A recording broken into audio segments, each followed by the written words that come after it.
This is Spirit Gym. Today, Paul is talking with Rachel Miles. Rachel is a technology and design consultant with a background working with Fortune 50 companies such as IBM, Meta, State Farm, and Stanley Black & Decker. She's one of the founders of Grounded Insights, a research firm providing comprehensive insights, reports, and data to help startups and companies scale up without wasting resources. Thank you for listening to this podcast, which would not be possible without you, our subscribers, and also our premier sponsors, Bioptimizers, Organifi, Paleo Valley, and Wild Pastures. The sponsors' special offers and discounts are mentioned in this episode, or you can visit the show notes page at paulchek.com/podcast. In today's episode, Paul and Rachel are talking about how to make technology work for you.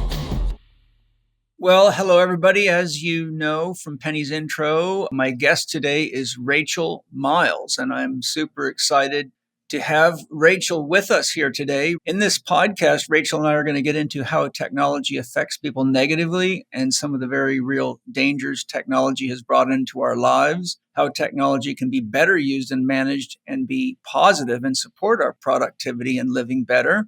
And I will talk to Rachel about what she predicts technology will bring in the near future and beyond, and a lot more. So Rachel, welcome. It's great to have you here. I'm so used to seeing you in Spirit Gym and our master group meetings, and it's fun to have somebody from Spirit Gym. And you're also an HLC3, aren't you? Yeah.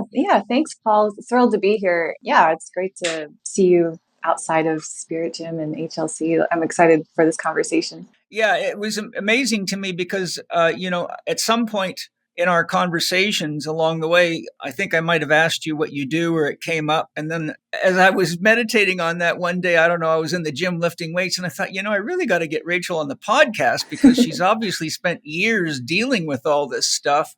And it's a really serious issue. I mean, it can be very helpful, as you know, but it can be very dangerous. Well, you had told me that one of the things you wanted to do is develop technology that works better to support people. Mm-hmm. And I thought, well, that's such an important intention that I wanted to spend time with you talking about these things. And it's nice to hear from somebody that's inside and really knows what's going on. Most of us just use the technologies and next thing you know, you're watching Instagram or something. Someone says, oh, by the way, did you know your phone's doing this or doing that? Or your refrigerator's spying on you, or your vacuum spying on you. Mm-hmm. And then all the mountains of research now showing how social media is so damaging to children's minds and all the stuff. So to begin with, Rachel, maybe you can share your personal and professional background with technology and whatever else you want to share, just so we get a sense of who Rachel is and what makes her tick and what's important to her.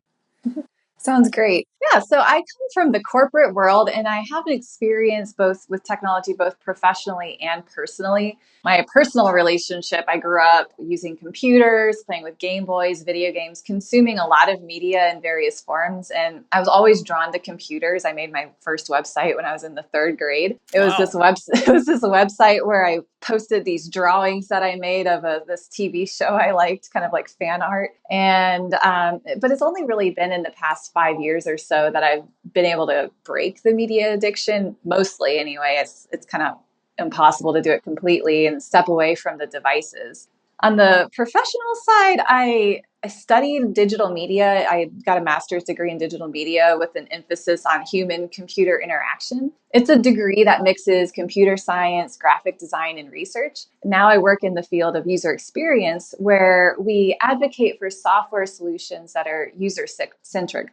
Back in the day, software used to have 500-page manuals to teach you how to use them. But now people expect to be able to walk up and use the software. They're not going to read a 500-page manual. You have to just be able to use it, or they'll just quit and find some other tool. And that's where professionals like me come in. And one aspect of what I do is I really try to help companies and people building software to use technology to solve actual problems. One of my biggest pet peeves in the work that I do is that some executive comes in and finds about a new technology and demands that it gets introduced into a product. Right now, the biggest thing is AI. So leaders all over the place are telling their companies to put AI into their products. And it used to be apps and like, you need to make an app for everything. Did you really need an app? Is AI actually going to help anything here? So, what I do is I systematically work with leaders and teams to map out the problem space, identify and prioritize the most impactful problems and opportunities, and then find the best approach. Sometimes the best approach isn't even technology. And so this is this concept of techno-solutionism where you're having technology look for a problem, and it has a wide range of downstream effects where companies are just wasting tons of money to environmental problems and just displacing jobs. There's way more problems. When you actually find a really meaningful solution to a problem rather than just throwing some technology at it, that's really what I'm trying to do in the work that I do. I primarily work in the field of data and AI, and I have a lot of experience using and working with AI both personally and professionally. But I like to explore new technologies when I can. And overall, like you said before, my goal is to make the world a better place by inspiring self-discovery and illuminating ways to use technology intentionally. And my experience mixes holistic lifestyle and health with technology and helps others make the best choice to weed out the bad technology from their lives and not to fear good technology. I'm synthesizing all these tools I've gained through training and experience in holistic lifestyle coaching, biogeometry, functional diagnostic nutrition, Reiki, Tarot, and now proudly part of Spirit Gym to find ways to apply it to both the digital and other technologies we use on a daily basis. Yeah, that's great. Can you give us an overview of the history of technology and how it's influenced human beings in their lives for better or worse? How it's helped us or wounded us. Yeah, it's interesting. Technically the definition of technology is the application of scientific knowledge to the practical aims of human life. But then it's sometimes actually phrased to be the change and manipulation of the human environment. And that's from Britannica. And I think that's interesting because what differentiates us from, say, animals who they call them artifacts, like a beaver building a dam, a bird making a nest, bees making hives, is these are instinctual patterns that they use. But when you build a dam or a nest or a hive, they can't be varied to suit a variety of different circumstances. Humans can innovate. So like an ape might use a stick to beat a banana from a tree, but a human can turn the stick into a tool and remove more bananas. So in the language of technology, using the manipulation of sounds and symbols in a meaningful way, that's something that is very unique to humans. And so technology has been really around since humans started using stone tools to alter their environment. And that's really what's part of that definition of technology. It's that change and manipulation of the human environment. And the word technology comes from the Greek techne, arts and crafts, with logos, word and speech. And it's interesting because over time, technology evolved from being art and craft to this kind of way we think about it now as machinery and gadgets and that kind of thing. So from stone tools to building fire to inventing the wheel, and then we've had just so many different technological advances over time, going from the printing press to the telephone to the internet. We've had so many different advances in technology, but it's really a cornerstone of what makes us human, I think. Yes, very interesting. Rachel, what is the nature of the technologies that are most dangerous to engage if we're unaware of what can happen when we use them? Yeah, I think there's a few different ways to look at this. So there's technology that removes our connection to self or other. So there's some technologies that I just think are just ridiculous, like an avocado tester, like somebody taking an avocado and putting it up to this little machine to tell you if it's ripe or not. I've always found that the squeeze test on an avocado has always worked for me. And so then that's just like, okay, this is just disabling us. It's making us unable to actually figure out just basic things we should know how to do. And technology also can just do a lot of things like block our energy, give us bad posture and text neck, which then removes our connection to ourselves and to how we actually feel and can process things. There's also technology that just overall diminishes our natural abilities and leave us dependent on the technology. A lot of people talk about GPS and how they can't actually remember how to get anywhere anymore. things like these smart fridges needing to tell us when we are going to go to the grocery store. Do we really need a fridge to tell us when to go to the grocery store? Or in fact, now just order stuff for us and then you never go to the grocery store. Having a personal AI assistant to tell you anything. With AI, it can be all too easy to let something like ChatGPT generate the text for you, and then the person doesn't read it and take into account that you're the one responsible for the text itself. I've seen news about an AI wearable device that you wear around your neck and then you talk to it and it becomes your first personal friend. And they even talk about it being like God that responds to you, where you have this thing and it absorbs what you're saying and talks back to you. It's really important for the people behind it to think about the downstream implications. When there's people who actually think about ethics, there's some really amazing and creative things that we can do to enhance our relationship with technology. For instance, someone I work with works on introducing friction into software experiences so that people can't just go on autopilot. They actually have to make choices about what they're doing. For instance, maybe in the GPS example, it could look like giving you an option to see how long you can find your way without assistance and giving you points for not needing help or something like that. So the longer you don't ask for help, the more points you could get. Then there's also technology that damages the environment. Like is the latest example of this. We're seeing the rise of generative AI, which takes a lot more computing power than the so-called traditional AI. And so using a tool like ChatGPT for one session is like pouring out a whole bottle of water. ChatGPT costs anywhere from $7 to $12 billion a day to run. And the servers that power these tools can only use fresh water. And fresh water makes up 2.5% of the world's total volume, and more than half of that's ice. And so agriculture actually uses 70% of what's actually usable. So with ChatGPT just taking up so much water and not being able to use salt water, there's some really big implications of just maintaining these servers and keeping them cool enough. There's so many more. There's technology that makes us addicted. So there's the different types of social media we have today, and those become more and more addictive, and they hook us in and we stop living in the present world.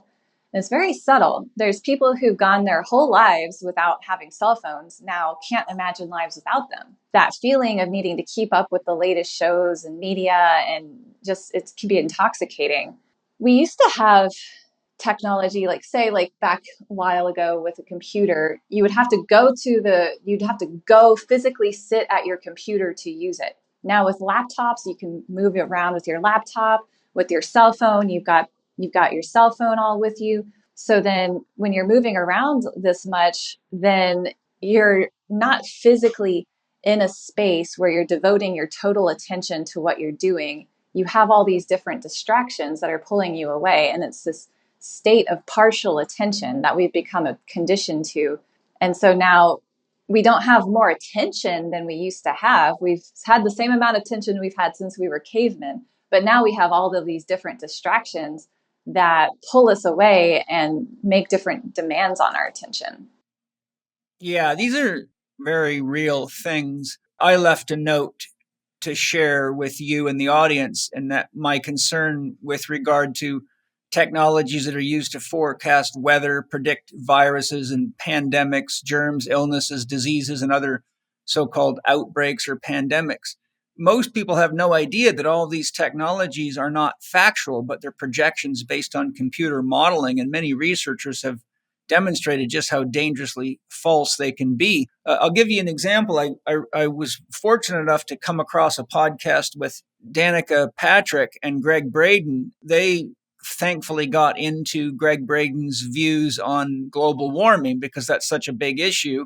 And in that podcast, he unveiled, for the first time I've ever heard, how it is that the globalists are making their predictions. And it turns out to be exactly what others like Andrew Kaufman, MD, and a few other experts on the viruses pointed out. And that is that the viruses and the weather modeling are all made up on computer models. And Greg Braden went step by step how they're actually using these computer models, and they input data, but it's actually not a real depiction of meteorological indicators. It's something that they're generating through something akin to AI or some kind of gathering. But you know, like I'm always saying to Angie and Penny, like I look at the weather report every day and it's rarely ever accurate here. Yeah.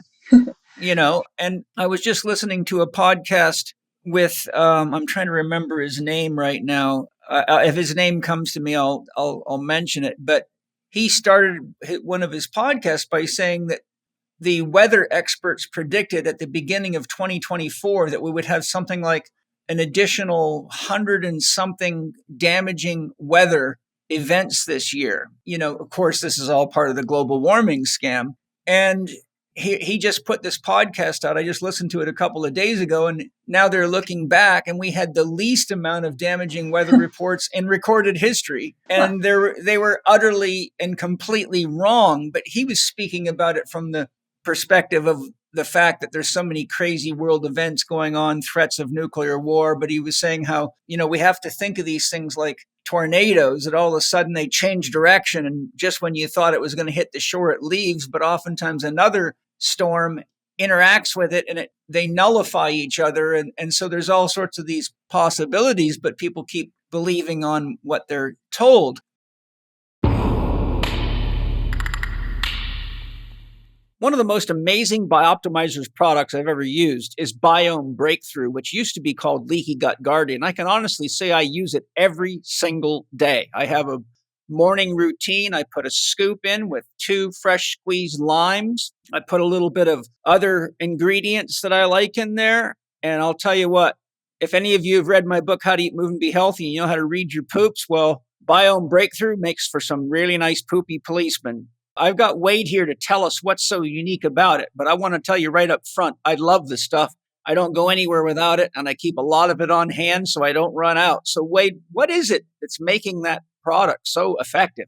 Well, first and foremost, we have to look at what's happening in the population at large. And Harvard just released an extensive study demonstrating that virtually everyone has some degree of leaky gut. And that means the gut permeability of our intestines is leaking toxins into the system, which are causing immunoresponses. Now, some people that's sneezing or allergies, but then it can move on to more inflammatory conditions. And anybody that's checked out your work understands this. The question is, how do you actually seal the gut so that you can stop this from happening? And we have a partnership with Birch International University in Croatia, where we have a team of PhD scientists working on this. And we've been able to combine a unique product called IGY Max, which is a patented egg-based product that enhances your gut health and reverses the damage that can be done by all these toxins that are leading to leaky gut. But when we combined it with some specific probiotics, they work synergistically together to be able to repair leaky gut in literally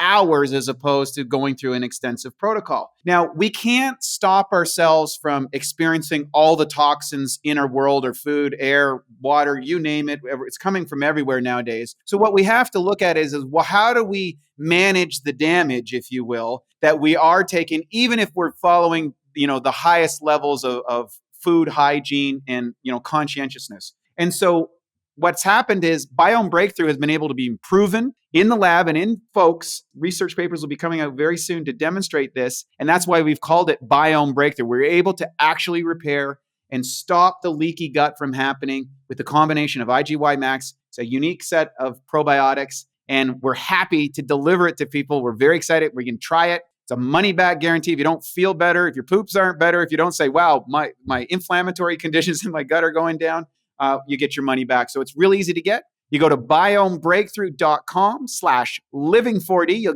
put in Paul 10. You get a 10% discount on this and any other products that we supply at Bioptimizers. I can't recommend it enough. I love this stuff. And it actually tastes good too, which is unique. So thank you very much once again for making such an amazing product. I'm really excited to be able to offer it to everybody. Enjoy Biome Breakthrough. I think it's important for the whole family.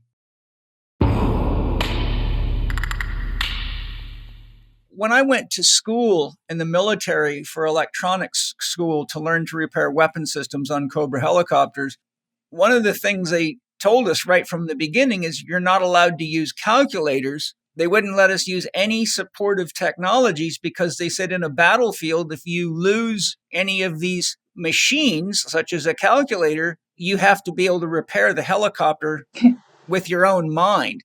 So I had to spend a year in electronics school doing everything mathematically figuring out circuits, developing circuits, circuit loads, everything you got to do in an electronics school by hand. And even when we got the answers right on tests, quite often the instructor who had a good intuition would come say, I want to see how you got to that answer. And if we could not demonstrate step by step with our mathematical calculations how we got to the answer, even if the answer was right, they would mark it wrong because they did not want us guessing.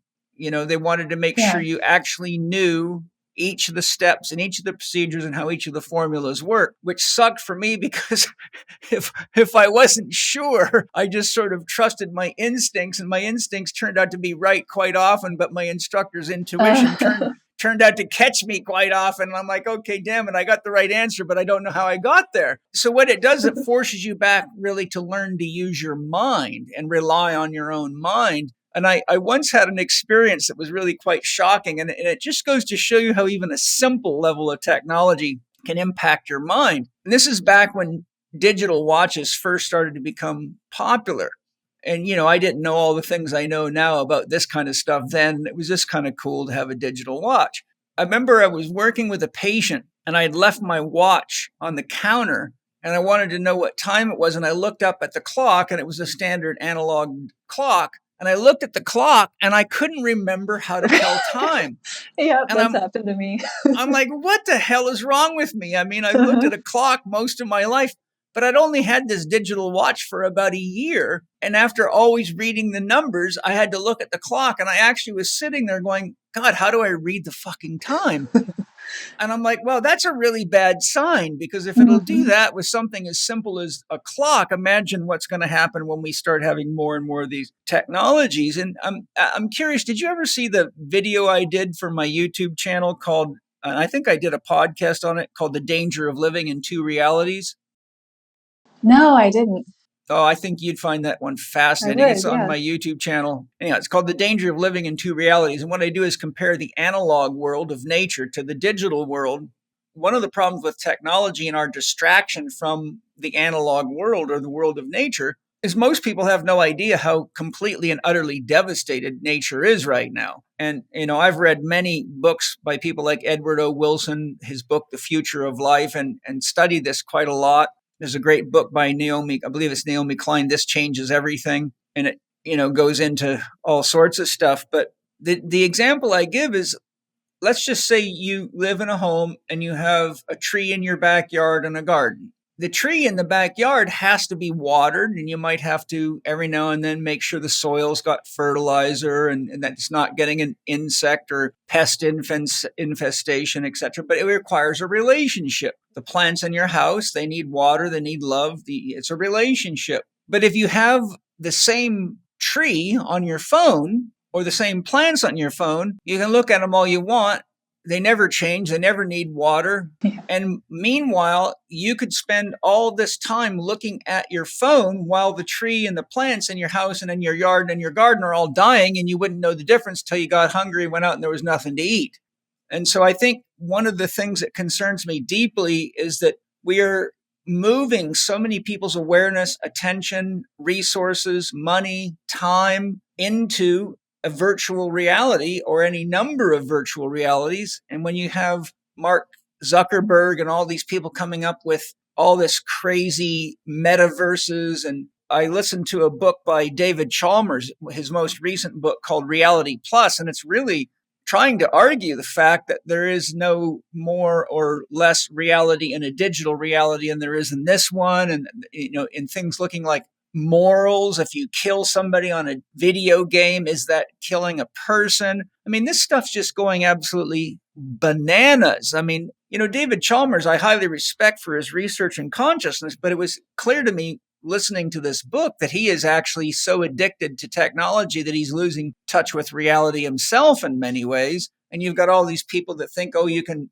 upload your soul to a cloud and you can live forever. I mean, this is like, Steiner spoke of Lucifer and Ahriman and how Ahriman would ultimately, Ahriman is like the god of technology, and that Ahriman would ultimately take over the whole world, and that everybody would become like a zombie and would lose touch with spiritual reality and would just become machine-like. And that ultimately, if Ahriman has his way, he will consume the entire planet until it's dead. I just think that these are very, very important things to think about. And I think it's most important with children, because children are now being more and more educated in this digital reality. And there's a lot of talk about COVID was used to usher in a lot of these technologies to be able to do a better job of controlling people's minds, to spy on them better, to manipulate them better. And a phone repairman put a video out.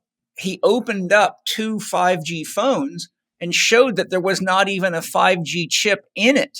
He said every single 5G phone he's opened does not have a 5G chip. It's a standard phone. So he asks the question, what are these 5G towers really being used for? And that is very interesting. And he actually showed where the chip's supposed to go inside the iPhone is empty. There's no chip there. So that really left me thinking, wow, what in the world's going on? I mean, I know these 5G towers are doing something because I can feel them. When they installed them in the region where we used to live before we moved here to the Rainbow House, I immediately could feel when they turned that stuff on. I couldn't sleep very well at night. I was buzzing all the time. There was like a high, it felt very much kind of like the energy of a microwave oven, if I could describe it as a comparison. But because I have this very bad neck injury that I got, I don't know, maybe 15 years ago, I blew 2 discs out and tore a bunch of ligaments in my neck. I found out the hard way because I couldn't sleep at night. I'd have numbness in my arms and my spinal cord got pinched. But once we started turning the router off, I could actually sleep. So I had gone for a while, maybe a year or so. And so I learned to be able to tell by the pain in my neck if the router was on in the house or not. I could tell immediately. It was just like someone sticking a knife in my neck when the router was on. But once they turned the 5G systems on, that knife was in my neck all the time. Even with our biogeometry in the house, I could still feel that it was stressing the hell out of my body. In fact, my office used to be what we called the Heaven House. It was a beautiful mountain home way up in the mountains, and it was outside. There was no 5G. You could hardly even get any wireless signal there at all. But I had to drive down. It was at about 1,600 feet elevation, and I had to drive down a big mountain. And I would come down, and right when I would come down the mountain, I could see Interstate 15. I could tell exactly where the 5G towers were reaching. It literally felt like I was driving into an electronic cloud, and I could feel my neck start to ache and my body, the water molecules in my body, just start buzzing. In fact, speaking of water, I show people, look, if you have a hard time believing that cell phones are putting out negative energies, simply take a bottle of water in your left hand or your non-dominant hand because it's more receptive. Take a live cell phone in your other hand and slowly move it toward the bottle of water. And every single student I've ever had in my classes says, oh my God, you can literally feel the water start to vibrate. I remember you doing that in class, and that was mind blowing. With I was like, wow, yeah, it's really a great way to illustrate that concept. When you were talking earlier about how people have like, oh, you have a tree on your phone or you have a plant on your phone. I remember when I was growing up, we had these little devices. They were called Tamagotchis, and they had a little animal that you would raise on the device. And people would just, like, my friends had them, everybody had them, and it was really hard to keep that little animal alive. And it was a little digital animal, and you just had to take care of it every day, but it was so hard to keep it alive. But then if you have an actual animal, then that, like I have cats, and they're going to come meow at you if they're hungry. You have this relationship with them, but then trying to keep something alive on a device is really challenging. And I was also thinking about how now with taking care of houseplants or other things, there are these apps to tell you if your plant is healthy or not. And that really does remove that relationship you have with your plant. Like, okay, like I talk to my plants, I sing to my plants, I commune with my plants. I'm practicing just talking with them and learning from what they need. I'm not going to develop that relationship if I'm solely relying on my app to take pictures and tell me if my plant's healthy or not. that really does take away from us, because I mean, back in the day when we were hunter gatherers, and I mean, there's still people who are, they have this, they know if a plant is good for them by talking to that plant and by communing with that plant. So yeah, maybe like if you just are at your wit's end and you can't figure out what your plant needs, then sure, take a picture and use that. But I think really trying to develop that relationship is what's really important. And talking about that digital world kind of environment where, okay, we have the analog world versus the digital world, where or the I guess the metaverse. We're already there in a sense with all of these devices that we have. You can get a computer and everything you're trying to access for the most part is online somewhere. It's not stored locally. So you do have local files stored and saved on your computer, but if you're, say, trying to access social media, you can access it from your phone, from all of these different devices. You don't need the social media device. And what I'm trying to say with that is that now devices are disposable now. It's like you don't need them to access what you're trying to access. And so then so the quality of the devices it's just all about consuming more and more and more devices rather than having something built to last, built for a purpose, built for a meaningful way of interaction. And so it's just, I just think a lot of this digital world is kind of, I'm trying to agree that it's really disconnecting us from the physical reality and the implications of, oh, I'm just getting a new phone every 2 years. And what does that actually do to the environment? If they were built to last and we were built to care for them, how would that change our relationship with technology? Yeah. You mentioned the word reality. Very few people really can come to a consensus of agreement on what reality What is is. reality? And that was one of the themes of Chalmers' book, Reality Plus. I went into meditation on this and talked to my soul about this because when I come across these conundrums, I feel like it's my responsibility to solve them for my own interest, but to help other people. And so I asked my soul, how do I define what reality is? And my soul gave me two very clear answers. Reality is what's happening right now. Like right now, you and I are having a conversation. That's reality. Reality, there's a plant behind you that's living and absorbing light. I can see beautiful paintings in your background. So I know that you've been engaging painting lately. I can look out the window and see there's a light wind. I know my kids are out playing with friends right now. I know I just got the water into the house to last us a few days. I know my buddy Matt Walden's on his way home to England today. I know Penny's making me a beautiful smoke. That's what's happening right now. That's reality. But reality is also what supports your ability to stay alive. Reality is everything that it takes for us to be alive. And when we consider what we've just talked about, we're actually creating virtual realities that are not essential in relationship with the elements that keep us alive: the earth, the water, the air, sunlight, living and being aware of what we're doing to the ecosystems and how that actually affects us.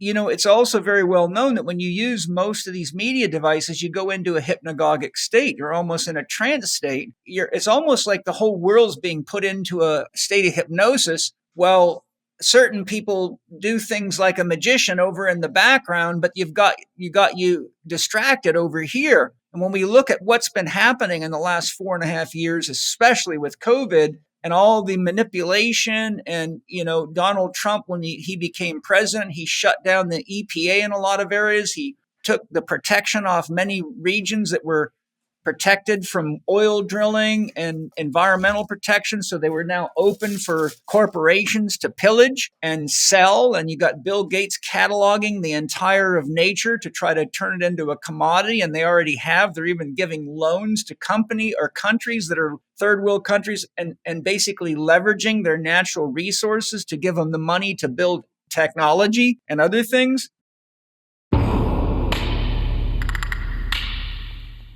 Hi, everybody. I hope you're enjoying the show. One of the most amazing things we can do for ourselves is actually to get high quality, raw, green, unprocessed vegetables into our body. And one of the things that I find amazing is Organifi's green juice. In fact, it's so amazing, I brought Drew Canoli, the creator of the product, to tell us what is unique about it. Drew, that is an amazing drink. How does it work? What does it do? Why is it so special? Well, first of all, Paul, we went through 52 iterations to get the current formulation of green juice, and we're always increasing the value in it. One of the biggest things we did is we actually added 600 milligrams of ashwagandha, full spectrum.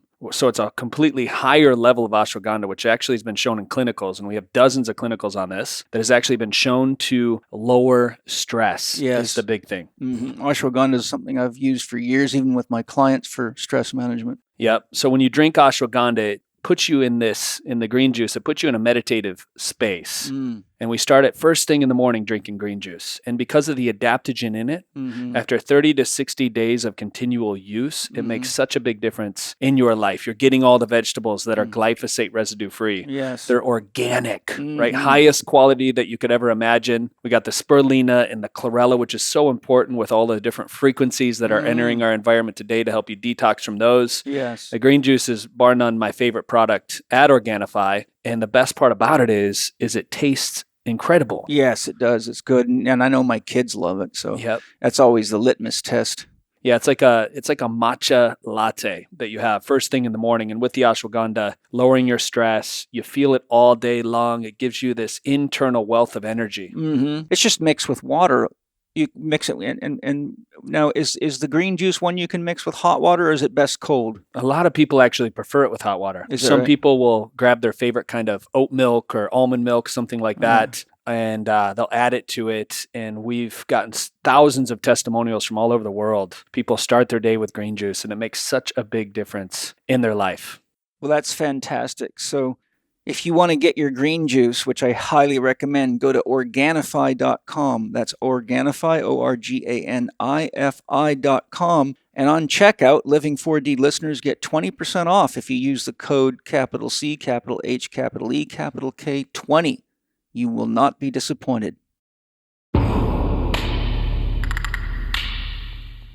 It's very clear to me that there's two very dangerous things happening with technology in general. One, it has a stupefying effect on people. Like we said, I couldn't even remember how to tell time. And, there's a myriad of other examples, like people that only do math on calculators can often not do math with a pen. So you see that every time we use a piece of technology to do something that is an ability we already have, we numb that.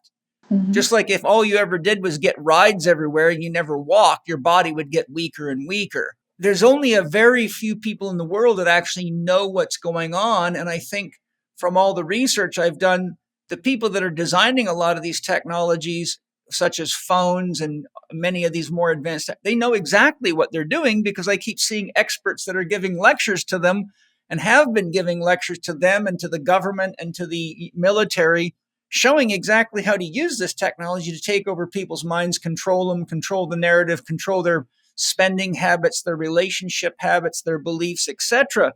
So my question for you is, who do you think's really behind all this, and why is there not more concern for the fact that we're actually stupefying humanity and distracting people from what's really important? I think that a lot of these decisions are made in private in these groups that don't explain what they're doing. So coming from a corporate environment, when we're building something, we're usually given some kind of requirements for what we're required to build. And it's kind of like a checklist, like this must have these components, and then that's what you use to launch it. But sometimes, and a lot of times, you don't really know why those requirements are there. What I think with all this technology that's so dangerous is that it's the people behind that who do, like you say, know what the potential implications and the powers of them are, that are really the ones who are obfuscating that from even the people who are working on it. I think maybe some people know, but a lot of people really don't know about these things that can happen. So I think that's like, okay, I'm doing my job. This is what they've told me to do, so I'm going to do it. And I think there's a lot of intentional hiding of things. Yeah. What's disappointing to me is that more people, because what you're describing is a very standard military construct.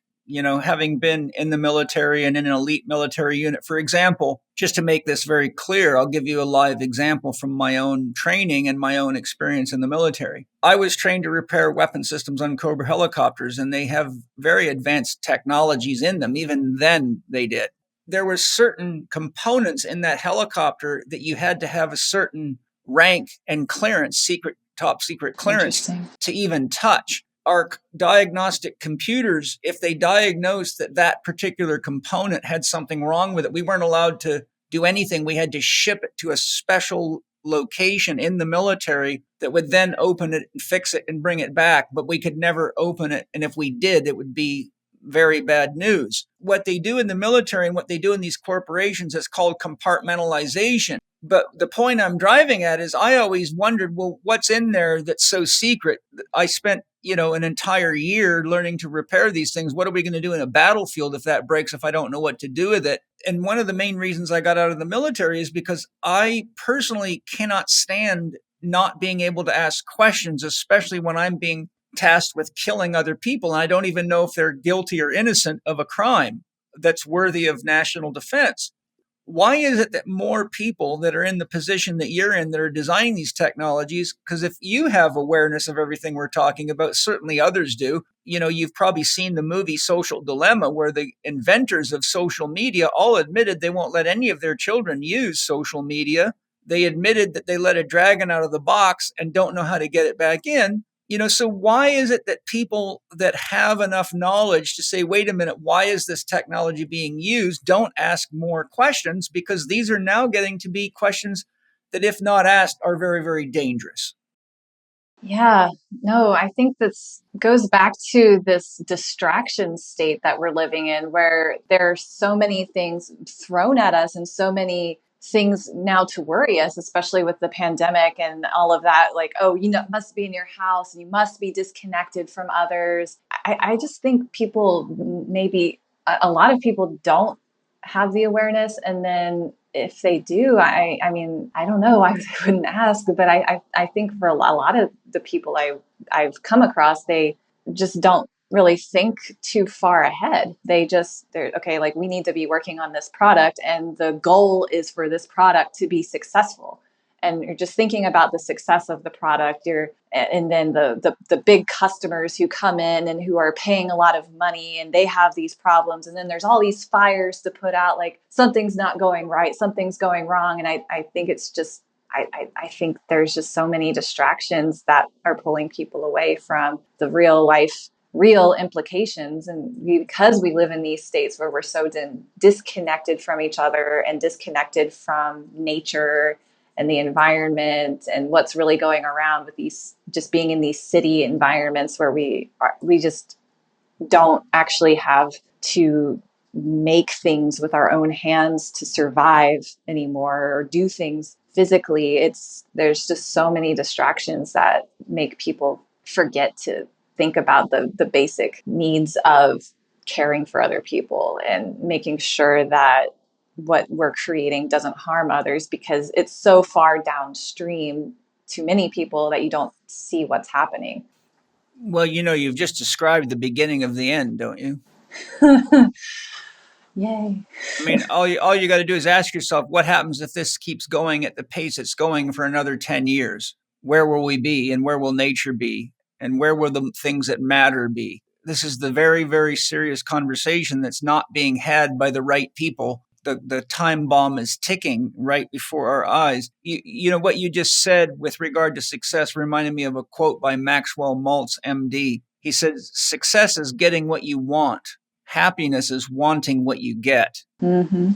We have people working in corporations that are very dangerous to the world, that are chasing success and not realizing that the happiness of wanting what you get is actually not happening. So you get people that are making plenty of money working for tech corporations and think, oh, I've got the world by the tail. I got a great income. Mm-hmm. I can buy what I want. I can drive the car I want. But they're actually not getting what they want. And look at how much suicide and depression and anxiety and all the health problems and manipulation and confusion that technology has brought people. So the problem I'm pointing out here is we're becoming successful from a very narrow gauge of measure, but we're becoming more and more unhappy because what we're getting is not what we really want. What we want is to feel safe in our relationships, to feel safe with ourselves. Most people are so distracted, they don't even have a relationship with themselves, and they're not even aware of themselves until they have heart palpitations or headaches or a disease process, or they're so anxious, they're having anxiety attacks and they don't know why. And then they have to come to people like me. And what do I have to do? I have to say, you need to get your feet in the dirt. You got to start eating real food and drinking water. And, it's like we're so far down the road that we're almost becoming robots that don't realize that you're living in a biological body that's born of the earth and depends on the earth, and yet they're living more and more. And then you got the whole transhuman agenda, which is just a complete disaster of an application of technology, which is so void of actual knowledge of what a human being is and how a human being interfaces with nature. As a parent, I know I share the concerns of many parents that are awake enough to understand how dangerous a lot of technology is for children today. For example, phones, iPads, and related devices, TV, toys that contain toxic chemicals and are also being used as data gathering devices, etc. Not only are we as adults getting further and further away, but we're taking our kids further and further away from reality. Rudolf Steiner spoke about the dangers of this way, way, way before any of this stuff was around. He knew it was coming and described exactly what was going to happen. And in Waldorf schools, he doesn't like kids playing with manufactured plastic toys. He wants them to play with wooden toys and things that are made of natural elements. Our kids just went through a 1-month fast. I think they do it a couple of times a year where we have to take the kids off of all media for 1 month. And every time we do it, we notice the kids calm down a lot. They're not so temperamental. They're not so needy and the emotional outbursts. And they show all the signs of addiction to this technology. And we've even cut them back to sometimes as little as like 20 minutes a day. And this time, me and Angie and Penny were just talking about, we said, okay, we got to watch and see how much exposure before these symptoms start to show up. And if we have to cut it back to 10 minutes a day or once every other day, because once we've had a month off, we see them emotionally stabilize. They start getting more involved with, farming and taking care of things and cleaning up. If a kid's watching television and you say, what do you want for breakfast? There'll be no answer. What do you want for breakfast?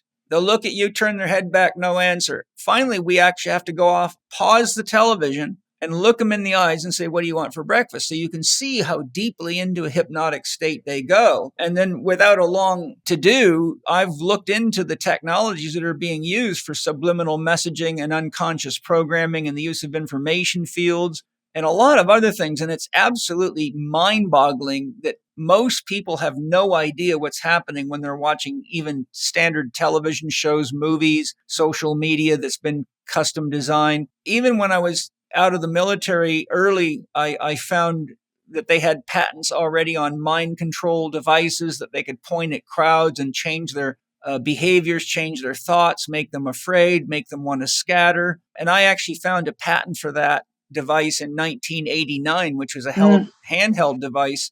And they've advanced that 1,000 times now. Can you share your thoughts regarding what parents need to be aware of when buying or allowing children to use technology today as a woman who's so knowledgeable about it?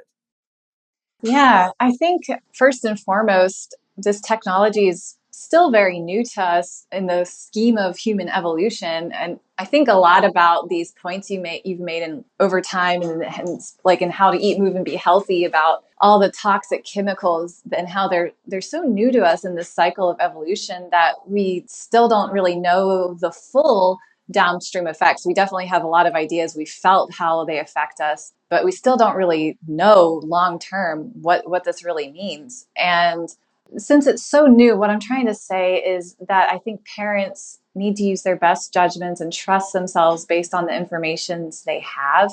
Like, I think children, I'm not going to say that children should not be around technology or they should be around technology. I think there is some kind of mix, or there's some kind of relationship that parents have to find that works on an individual basis with their family. I definitely think that children should be connected with nature. They should I think it's a lot of the times is that the parents themselves are so addicted to the technology that it's easy to just give your child a device as well, because that's what they're seeing from their parents and that's what they're asking for. And I wanted to go back to your point about success, where we have these success criterias that are given to us from somebody else. At a company, we have these measures of success given to us by our leadership. And then if we meet those goals, we get a raise, a bonus, those kinds of things. We get these pats on the back and taps on the shoulder that feel really good. And you get that instant gratification that makes you feel, okay, wow, I'm doing something right. But then when you're truly working towards your passion and what makes you happy, you're not going to get pats on the shoulder all the time. It's actually really damn hard work to do what you really love to do. It's emotional. It's disappointing sometimes. You're going to feel bad about yourself because you might not have produced something to the standards you think you should have. And I think the more that children have experiences like this, where they're actually allowed to explore and play, but also have time to be bored and figure things out, they get more creative. So what I'm trying to say is that children really need time to be children, and sitting there stagnant, looking at devices is just leaving them, like you said, susceptible to things that are just coming in from these external sources, which are programming them to be conditioned to the state of validation and getting that instant gratification, which permeates our lives in so many nefarious ways that I'm still just learning all the ways to untangle that in my own life, of disconnecting from needing to be successful by somebody else's standards. And it starts young. It starts with like school and getting good grades and getting rewarded by performing a way that somebody else wants you to perform. Over the nearly 30 years that Paul and I have grown the Chek Institute, we've seen countless talented health and fitness practitioners fall short of their full potential, not because they lacked skill or passion, but because they didn't understand one critical thing. To succeed as a health or wellness professional, you must also have a solid understanding of business. Without this essential proficiency, personal trainers, coaches, chiropractors, and physical therapists get stuck in an endless cycle of feast or famine, never quite achieving the long-term sustainable success they dream of and they deserve. The Chek Institute is about to change all that. This November, we are launching a brand new program, the first of its kind in our industry, called Integrated Health Business Professional Level 1. Whether you're a personal trainer, rehabilitation specialist, or looking to shift into health coaching, the IHBP Level 1 is a practical, step-by-step program to guide you as you build and scale your business. And it's all created by the Chek Institute CEO, Gavin Jennings, who's built and run the most successful Chek clinic in the world, with over 120,000 client-hour sessions delivered. Register your interest now, and you'll not only get a fantastic discount on the launch price, you'll also receive some amazing free gifts with your purchase. And the best part? Just by registering, you'll get free access to an exclusive workshop with Gavin Jennings himself, called Working the Middle Ground, The Future of Health. So if you are truly passionate about building a successful and profitable career in holistic and integrated health, then the IHBP Level 1 program is for you. Go to chek.group/business to find out more and register. That's chek.group/business. I've seen a couple of documentaries and videos posted by people traveling in China. They've showed how the Chinese system, which is what they're trying to usher us into with this digital capture, digital ID, digital banking. I know. What they showed is this. I can't remember what the guy did, but he did something that lowered his social credit score, and all of a sudden he couldn't get on a train because his score was too low. But what they've done is they've turned the entire Chinese culture into a video game where whatever they do that fits the rules that have been laid out by the government, they get little smiley faces or the kind of reward system you see with kids in school and the kind of happy faces and thumbs up that people get dopamine hits from on the media, but they also get rewarded for reporting anybody that's breaking the rules. So they're turning everybody into a spy, even family members. And this is classic communism. It's, if you look into the history of this stuff, and this is one of the things people don't realize is us being ushered in with all this technology and, spy devices literally, and vacuum cleaners, refrigerators, almost every piece of home appliance now. The cars are spying on you and recording things. It's just absolutely disgusting. But you see what I'm pointing out here is that people are actually no longer connected to the spirit of freedom and free will. They're no longer making choices to be who they are and to do things that we would call moral, like to help people. Look at all the videos that have gone around in the last few years of people being abused on subways, and everyone just stands there and watches and doesn't even get involved. I mean, some of the videos I've seen have been shocking. And what I'm saying is that I see people being disconnected from morality, which is a code of conduct that's life affirmative. So when we have so much death in video games and so much death in the media and so much death from pandemics, and it's just like, when you look at what's happening, it's as though people are being programmed to watch things die, even human beings, and have no emotional empathy and no connection. And this is what Steiner warned about. As Ahriman becomes more and more influential, it replaces our humanity, and we are no longer centered in our heart. We're no longer empathetic and compassionate. Everything's just an object. Even human beings just become objects like characters in a video game. These are things that people really need to think about, because if you ask yourself, if the last 4 years is a picture of what's to come, and it's obviously being ramped up and ramped up and ramped up, where are we actually going to go, and what technologies will be useful versus dangerous to have? It's sad to me that more people don't actually think about these things, but it's really just to show you that most of the world is already in a state of hypnosis and they don't even realize it. So my thoughts are, what are your thoughts in that regard? It cut off for a second, so I didn't hear the last part of your question. Oh, I was just saying, if we look at this, like into a crystal ball, and we say, okay, if technology keeps moving us in the direction that it's moving, like everything we're talking about, and we look at, well, what's going to happen in the next 5 to 10 years? And I heard Elon Musk saying, people used to think technology doubled every 18 months, but now he says it's moving much, much faster than that. That's outdated news. He said it doesn't take 18 months to double the speed and processing power and capabilities. It's happening much faster.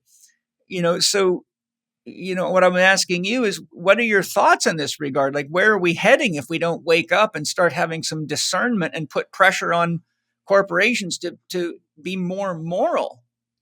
Yeah, I think we need to hold corporations a lot more accountable than we are right now. For instance, the OpenAI company that developed the ChatGPT tool, they used to be the name is OpenAI. They were open, they were transparent about what they did for the most part. And then they got lots of funding. They became prioritized. They had a strategic partnership with Microsoft. And now God.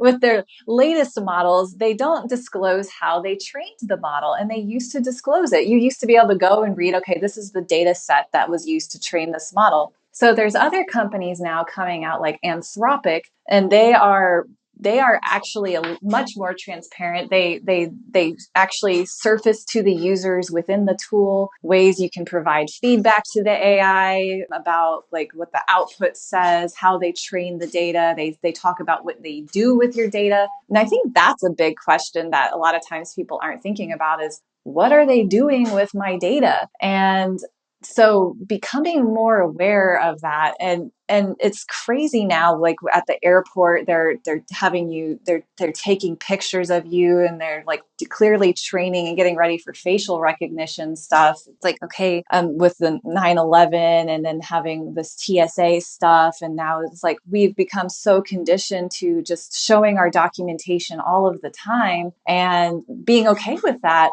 uploading our documentation everywhere. And that's just it didn't used to be like that, but we've gotten so used to that we're just I think it's just slowly micro over time, giving away more and more and more of our freedom. And I don't think it's just technology that's doing that. It's these world events and then the things that are put in place, but technology is a tool of that. And so I don't know. I mean, I think there's, to an extent, we could be supporting companies that are trying to do the right thing and being more transparent. We can be aware of what's happening. We can ask these questions like, what are you doing with my data? With these support things like the privacy regulations that are coming out, because there are privacy regulations, but it takes a long time for the legal system to catch up with the technology. So we can support some of these privacy regulations that allow us to reclaim our data if we know how, but they make it very hard to figure out how to do that. So it's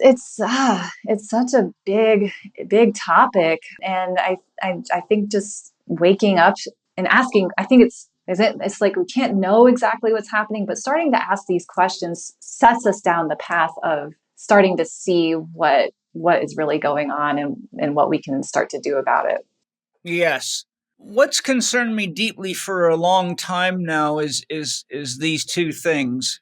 The first one is there seems to be a serious lack of morals among those developing many of the technologies that are either creating addicts out of people or being technologies that they're buying and spending money on, be it apps or devices, are used against them, and often without them realizing it, though there's generally information in the fine print or in contracts or manuals. The manufacturers know that very few people will read the fine print or even understand it. And this seems to be really a form of trickery and I think even piracy of people's minds, their private data, their private lives, their spending habits, their strengths, their weaknesses, and all that's being used against them to extract more and more out of them. And then the corporations making these technologies often use so-called science to validate their technologies or cite research saying that they are good for this or that reason. But my experience is this is not science at all. It's just deceptive marketing. Right. Could you share your thoughts in these two areas? Yeah, just thinking about this. And I mean, the big thing I would say is that morality and big business don't often go together or coincide well.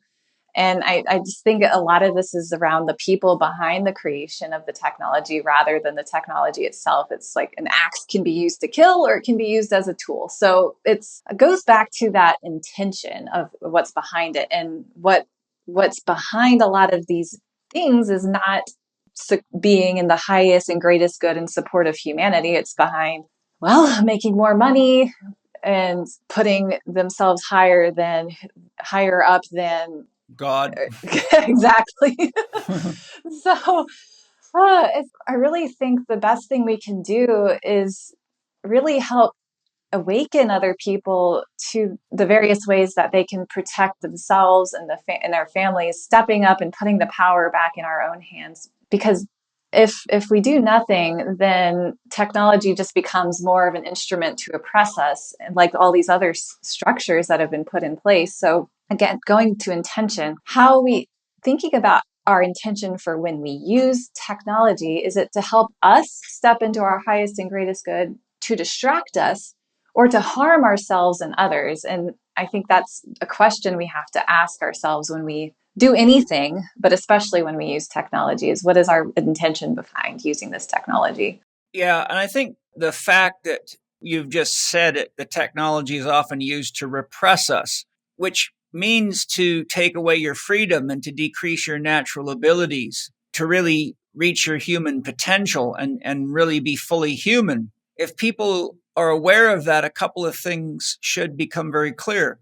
A, why would corporations want to use money, power, and technology to repress and to diminish, to deflate, and to inspire us to be less than human and to become very, very codependent on technologies? Because, when you talk about people like Bill Gates and Microsoft, you're not talking about people that need money. I mean, these people have more money than they can spend. So you have to ask yourself at the end of the day, what is the real motive behind these people? And it's not just one of these corporations. There's many, many of these corporations doing this. I think it's a very important time for everybody to start meditating on what is the end game that they're working towards, and why is it that they know what they're doing, but keep getting found out after the fact by things like WikiLeaks and, people like Whitney Webb that are very skilled investigators that let the cat out of the bag. And I think, especially as parents, if people don't wake up to actually what the end game is and figure that out, it's almost like you're in a maze with a hungry dragon that has a tendency to eat people and think nothing of it. But you could have gotten out of the maze any time by just not falling for the trap of the so-called easier path, the shortcuts. This is why I absolutely despise the whole concept of biohacking, because just it's an avoidance of the responsibility of being human. And the more you go into the biohacking world, the further you get from an understanding of, an appreciation of, and an intimate awareness of your relationship to nature, and the fact that what you're biohacking is usually a symptom of your not being conscious of who and what you really are and how to grow and develop that aspect of yourself. So, I mean, these are very, very, this is one of the reasons I wanted to talk to you. Like, these are very, very dangerous situations that people are too asleep to pay attention to. And I think everybody that's a parent or an educator has got to accept the responsibility for the fact that we're the ones that need to ask these questions instead of waiting for some hero to come along and do it for us, because it's just not going to happen, because the heroes keep getting bought off, unfortunately. It makes me think about how religion has always been used as a way to subjugate people, and how it's like technology is the new religion, or the magnifier of religion. Yeah, well, that's why it's called, scientific materialism. It has all the hallmarks of a religion. It's like scientism is the new ism of the day. And then unfortunately, when you look into scientism, it all has to do with the manipulation and control of human beings, their minds, their resources, their money, their energy, and even controlling nature. And when you look at Bill Gates's conception of farming and what he wants to do with farming and technology and what he has done and how destructive it's been, you're dealing with nothing short of a force of evil here. And I mean, I could sit here and tell stories for hours about what I've studied, but if you read the book Oneness versus the 1% by Vandana Shiva, she talks about all the problems they've had in India with Bill Gates and others, and lays Bill Gates out on a table very, very well. And people are so unaware of this kind of stuff. When the COVID pandemic began, and I wanted to make sure my family was aware of the dangers, now presenting them with these safe and effective choices, as they so like to call them. My mother was resistant to me, and I said, Mom, Bill Gates is very, very involved in all this, and doesn't that concern you? And my mother said, oh, he's a great guy. He's a philanthropist. He really cares about people. And I about fell off my shoes.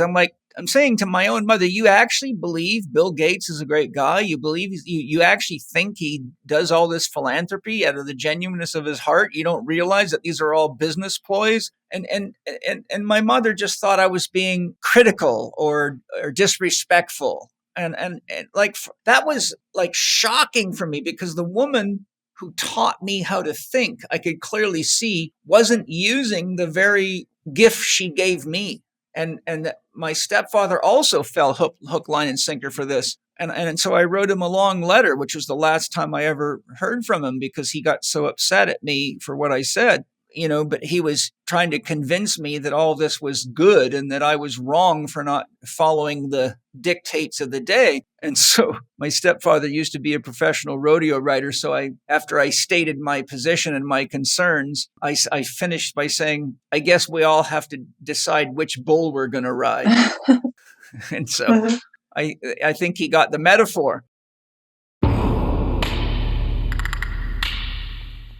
If you have listened to even one episode of Paul's podcast before, then you will know that he is passionate, and some would say even fanatical, about the quality of the food he eats and where it is sourced from. That is why the Chek household only eats pasture-raised meat, wild-caught fish, and organic produce. And that is why we subscribe to Wild Pastures meat delivery service. Each month, Wild Pastures delivers a box of meat that has been raised by family farmers in the USA using regenerative farming practices. 100% grass-fed and finished beef, pasture-raised chicken, and pasture-raised pork, as well as wild-caught seafood. You can customize the selection in your box, add on extra when you know you will be feeding more people, or change your options each and every month. You might be thinking that this will be too expensive for you, but Wild Pasture's mission is to offer the highest quality meat at the lowest prices because they want to transform the meat industry. And that means that more people need to be able to choose meat that is raised right. Their pasture-raised animals are part of a natural ecosystem. Their farmers use rotational grazing, practices that mimic nature, and so do not need to use synthetic fertilizers, pesticides, herbicides, hormones, or antibiotics. This beautiful process doesn't require the external resources, such as massive amounts of GMO grain, required with environmentally depleting conventional methods. And best of all, the meat and fish taste amazing. And for Paul's listeners, Wild Pastures are offering you 20% off your subscription for life, $15 off your first order, and free shipping. Seriously, you can't find a better deal for top quality pasture-raised meat.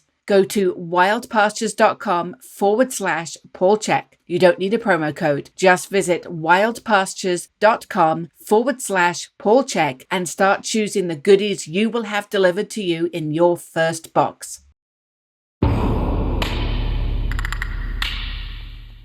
I'm going to address one more question before we close the free episode for the public and then go to the members section. This is an important one for everybody to hear, so I wanted to make sure that the free listeners got to hear this. So, Rachel, can you share key tips for how to identify good and effective technologies from inferior technologies, or safe from not safe, in your opinion?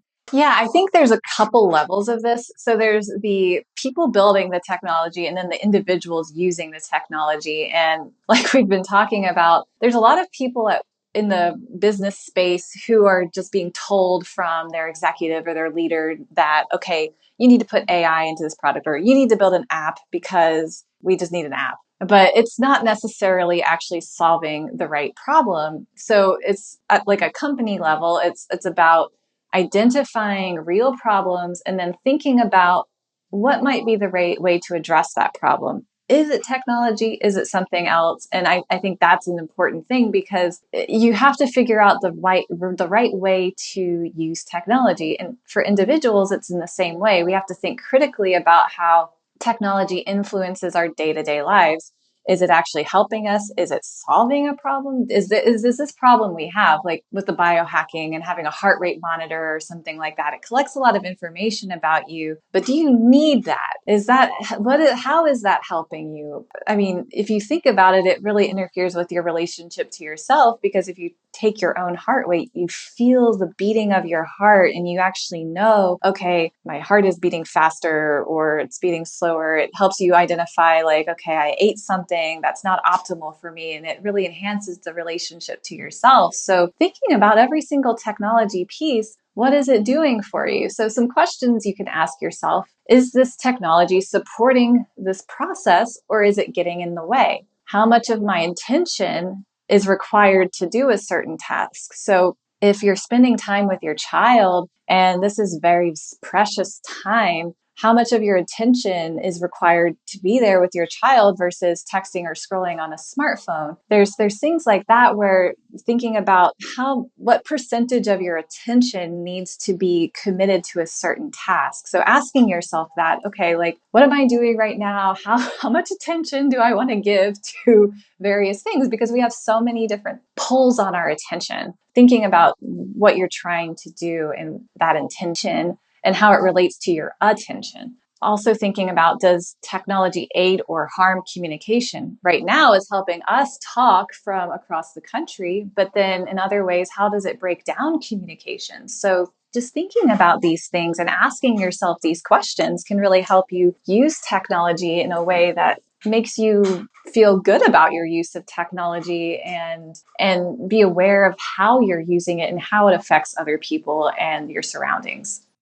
Yes. Well, you mentioned technologies for monitoring our biomarkers and things like that. You know, one of the things that people don't realize is all these technologies for things like monitoring heart rate, blood pressure, whatever it is, they're all built based on algorithms.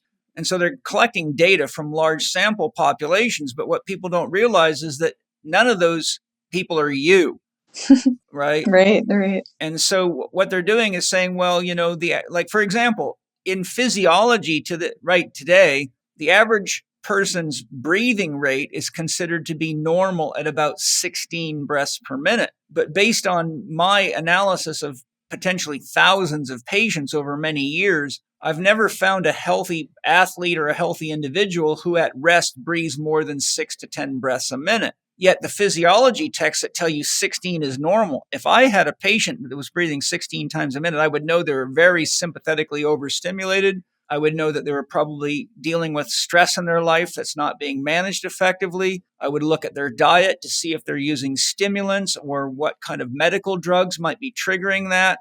And I would work with that person to do whatever we could do to normalize their physiology, because that's an indication of what's going to be a knock-on series of events like dominoes that leads to lots of trouble. This happened. Are you familiar with the Aura Ring? Oh, yeah. Well, the Aura Ring was a big hit for a long time, and athletes all over the place were wearing it. Ben Greenfield was wearing it. He came to stack rocks with me, and I had to tell him, take that thing off because it could get smashed stacking rocks. And I also said, you should just take the damn thing off forever. But some of these people, like Ben Greenfield's very techno-driven, right? He's a techno, I would call him a techno junkie, not as a criticism, but as a way of relating. And well, I was then coaching Mike Salemi, and I'd rehabbed him from a bad injury and had basically been teaching him and coaching him, which I did for 2.5 years. But in the middle of his training for very heavy duty kettlebell competitions that are very, very tough to get what's called their masters, which is you have to do a certain number of reps in a certain time frame with a weight, a kettlebell or two that's a certain weight. And it's very, very tough training. And so he showed up one day with his Aura Ring, and I said, I prefer you didn't use that because it's going to actually give you false data and it could mislead you and lead you to getting injured. And he said, oh, really? Well, this is the big craze and, all these famous athletes are using it. I said, okay, well, let's do an experiment then. So with all my athletes, I teach them a system of monitoring their morning heart rate, and they write it down every day, and each week they get an average heart rate. And so we use the average as a reference point week by week. That way, when I'm writing their training programs for them, if I'm pushing them too hard, it shows up as an elevation of morning heart rate. And so I tell them based on a rating scale, if it's 1, 2, 3, 4, 5 beats above, this is what you do to modify your training that day so that you don't push yourself into too much catabolic stress or tissue destructive stress that ultimately opens the door for an injury. So I said to Mike, I want you to keep monitoring your morning heart rate and using the system that I've developed for you, but I want you to compare it to what the Aura Ring is telling you. And I said, I promise you, there's going to come a day when your heart rate tells you that you're too stressed to train, that you should just rest, stretch, sauna, do Tai Chi, work in. But the Aura Ring is going to tell you that you're ready to train hard. And he said, well, that'll be really interesting. I'll let you know. Sure enough, the day came, my phone rang and goes, Paul, you're not going to believe it. I got up this morning, my heart rate's 5 beats above average, which means I've got something significant going on, as you taught me, and that I should be taking the day completely off. And the Aura Ring says I'm ready for hard training. And I said, there you go. So that's why I teach you to have a relationship. So I said, who do you trust more? That freaking gadget hanging off your finger or your own heart? Because that's what it boils down to. Which one do you think is a more advanced piece of technology? Right. Anyhow, okay, well, thank you for that, Rachel. And thank you for this first segment. And thank you for all of you guys. If you want to join the Spirit Gym podcast and become a member, it's actually no more than the cost of about a cup and a half of coffee at Starbucks for a month's membership. So that's 4 podcasts where I go in, as you know, from all the years of my podcast. This is not light and fluffy, just silly conversation. We get into it so we can help you learn and grow and help make the world a better place. So in the next segment, Rachel and I are going to continue our conversation. We've got lots more to get into, and I think these are all very, very important topics. So you can simply go to paulchek.com, become a podcast member for the small investment of $7 and change a month, and take advantage of the fact that I take you into a much deeper level of learning and understanding with guests like Rachel that are definitely worth listening to. So Rachel, thank you for the first hour. Just before we close the first hour, could you let people know where to find you, what your services are, and anything else that you'd like to share?